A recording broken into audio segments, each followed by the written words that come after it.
నమస్కారం. ఈనాటి మన ప్రత్యేక విశ్లేషణకు స్వాగతం. ఈరోజు మనం ఒక ఆసక్తికరమైన స్ఫూర్తిదాయకమైన అంశాన్ని పరిశీలించబోతున్నాం.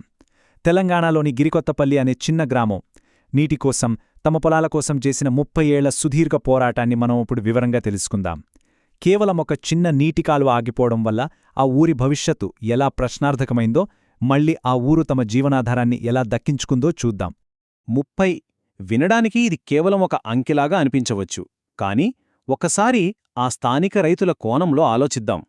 30 ఏళ్లు అంటే 30 సుదీర్ఘ ఋతువులు. తమ కళ్లముందే సారవంతమైన భూమి క్రమంగా ఎండిపోయి ధూళిగా మారిపోతుంటే ఏమీ చేయలేని నిస్సహాయ స్థితిలో ఆకాశం వంకచూస్తూ గడిపిన కాలమది. ఆరుగాలం కష్టపడే చేతులు ఒక్క నీటి చుక్క కోసం ఎదురుచూడటం నిజంగా మాటల్లో చెప్పలేని ఆవేదన. ఈ పరిస్థితి తీవ్రతను కేంద్ర బొగ్గు మరియు గనుల మంత్రిత్వశాఖ ఇచ్చిన ఒక పత్రం ద్వారా మనం స్పష్టంగా అర్థం చేసుకోవచ్చు. గిరికొత్తపల్లిలో సుమారు 500 కుటుంబాలు కేవలం వ్యవసాయంపైనే ఆధారపడి జీవిస్తున్నాయి. కాని ఊరి చెరువుకు వచ్చే నీటి ప్రవాహం పూర్తిగా నిలిచిపోవడంతో వారి జీవనాధారం తీవ్రంగా దెబ్బతింది. పంట దిగుబడులు దారుణంగా పడిపోయాయి. ఒకే ఒక్క కాలువ దెబ్బతినడం వందలాది కుటుంబాలను ఎంతగా కుంగిదీసిందో ఇది స్పష్టంగా చెబుతుంది. సరే, ఇదంతా ఎలా మొదలైందో ఇప్పుడు చూద్దాం. మన మొదటి భాగం ఆ తెగిపోయిన జీవనాడి గురించిన కథ. అసలు భౌగోళికంగా ఈ సమస్య ఎక్కడుందో తెలుసుకుందాం. ఈ గ్రామంలోని మైక్రో ఇరిగేషన్ వ్యవస్థను ఒకసారి గమనిస్తే ఇది ప్రధానంగా 3 దశల్లో ఉంటుంది. మొదటిది ప్రధాన నీటి వనరు అయిన రంగసముద్రం చెరువు. అక్కడి నుండి సుమారు 2000 మీటర్ల పొడవున్న ఫీడర్ ఛానల్ అంటే ఒక ప్రధాన కాల్వ ద్వారా నీరు ప్రవహించి 3వ దశ అయిన చాకలివాని కుంటకు చేరుకుంటుంది. అయితే సరిగ్గా ఈ 2000 మీటర్ల కాలువ దెబ్బతినడం, పూర్తిగా పూడికతో నిండిపోవడమే ఈ సుదీర్ఘ నీటి ఎద్దడికి అసలు కారణం. ఆ కాలువ తెగిపోవడంతో గ్రామానికి ఒక్కసారిగా ఊపిరి ఆగిపోయినంత పనైంది. నీరు పారాల్సిన ఆ కాలువలో దుమ్ము, రాళ్ళు, ఎండిపోయిన మట్టి మాత్రమే కనిపిస్తే ఎలా ఉంటుందో ఊహించుకోండి. కాలువ దెబ్బతిన్న తీరు చూస్తే నిజంగా భయంకరమైన వాస్తవం మన కళ్లముందు కదులుతుంది. కేవలం ఆ ఖాళీ కందకం కారణంగా ప్రతి ఏటా పంటలమీద ఆధారపడే రైతుల దైనందిన జీవితం, వారి ఉనికి ఎంతగా ప్రమాదంలో పడిందో మనకిట్టే అర్థమైపోతుంది. ఇప్పుడు మన తదుపరి భాగంలోకి వెళ్దాం. నీటికోసం ఆ గ్రామం చేసిన వేడుకోలు. తమ భూములను రక్షించుకోవటానికి ఆ గ్రామస్తులు ఏ స్థాయిలో పోరాడారో చూద్దాం. స్థానిక ప్రజల పట్టుదలకు, వారు సాగించిన పోరాటానికి ఇదొక గొప్ప ఉదాహరణ అని చెప్పొచ్చు. 2021లో మొదటగా ఆ కాలువలో పెరిగిన పిచ్చి మొక్కలు, చెత్తను తొలగించాలని స్థానిక సంఘాలవారు దరఖాస్తు చేసుకున్నారు. ఆ తర్వాత 2025 నాటికి ఇరిగేషన్ డిపార్ట్మెంట్ నుండి ఉపాధి హామీ పథకం కింద పనులు చేపట్టడానికి నోటీసులొచ్చాయి. ఇక చివరికి 2026లో ఆ స్థానిక రైతులు ఏకంగా కేంద్ర మంత్రి దృష్టికే ఈ సమస్యను తీసుకువెళ్లారు. ఒక చిన్న గ్రామం తన హక్కు కోసం ఎంత దూరం వెళ్ళిందో కదా. ఇక్కడ గమనించాల్సిన ఒక ఆసక్తికరమైన విషయమేమిటంటే, ఒకవైపు గ్రామస్తులు ఎంతో ఆవేదనతో తమ సొంత దస్తూరితో రాసుకున్న అర్జీలు, మరోవైపు ప్రభుత్వ ముద్రలతో ఉన్న అధికారిక లేఖలు. ఒక సామాన్యుడి చేతిరాత నుండి ప్రభుత్వ యంత్రాంగం కదిలే వరకు జరిగిన ఈ పరిణామం అద్భుతం కదూ. ఇలా సాగిన సుదీర్ఘ పోరాటం తరువాత 2026లో కాలువ మంజూరు. ఇన్నేళ్ల నిరీక్షణకు దక్కిన ఒక ఆశాజనక మలుపిది.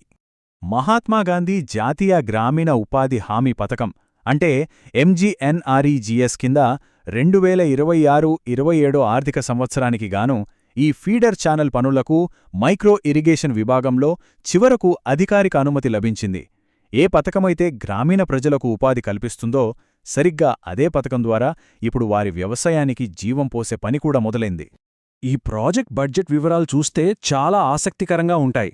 దీనికోసం మొత్తం 8.73 లక్షల రూపాయలు కేటాయించారు.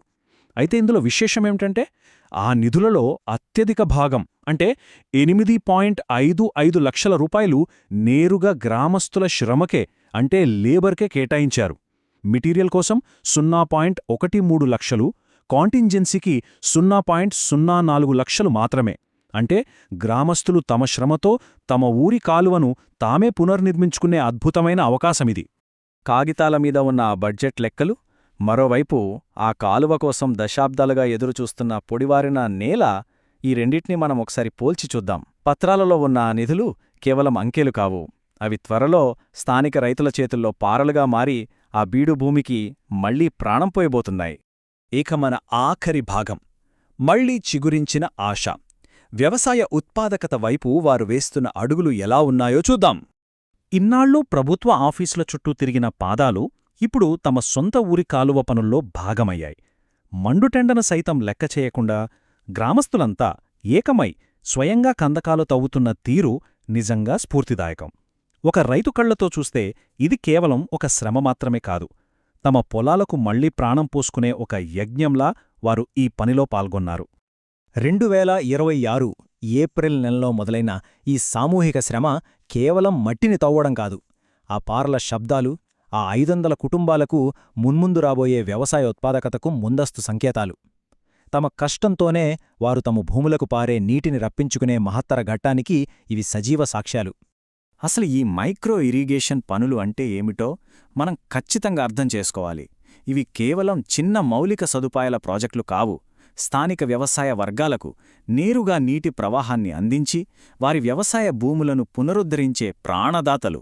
రంగసముద్రం నుండి చాకలివాని కుంటకు ఈ చిన్న 2000 మీటర్ల కాలువను బాగుచేయడం ద్వారా ఆ ఊరి వ్యవసాయం ఎలా బలపడుతుందో, గ్రామీణ జీవనోపాధి ఎలా సురక్షితమవుతుందో మనం స్పష్టంగా గమనించవచ్చు. 30 ఏళ్ల సుదీర్ఘ నిరీక్షణ తర్వాత ఒక గ్రామానికి మళ్లీ నీరు తిరిగి వచ్చినప్పుడు ఆ భూమిలో కేవలం పంటలు మాత్రమే మొలకెత్తుతాయా? కానేకాదు.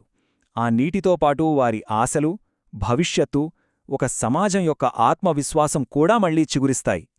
పట్టుదల, సమిష్టి కృషి ఎంత గొప్పదో గిరికొత్తపల్లి మనందరికీ నిరూపించింది. ఈ అద్భుతమైన ప్రయాణం ఒక గొప్ప స్ఫూర్తినిస్తుందని ఆశిస్తూ ఈ విశ్లేషణని ఇక్కడితో ముగిద్దాం.